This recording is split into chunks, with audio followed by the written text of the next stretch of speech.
Now, regular listeners of the podcast will know we have covered Teesside once or twice in the past. What has been going on at the immensely valuable ex-industrial site around the port in Teesside?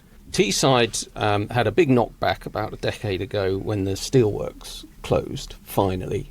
Michael Heseltine was sent up there to pronounce on what could be done, said we need a development corporation, which they got. Theresa May unveiled this development corporation. The idea was to regenerate the area, to reinvent it as a centre of green industry.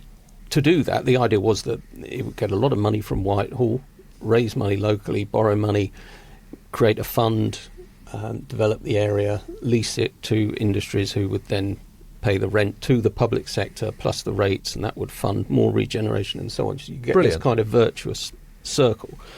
What actually happened was they brought in a couple of local businessmen. It's still not clear exactly why, but they invented some cock and bull reason as to why they had come in, and they were given options to buy the land, which very soon were repriced to £1 per acre. Not bad. So they could buy the land whenever they wanted for £1 an acre, and of course they would want to buy it once a particular patch of it had been remediated at taxpayers' expense, and was then very valuable.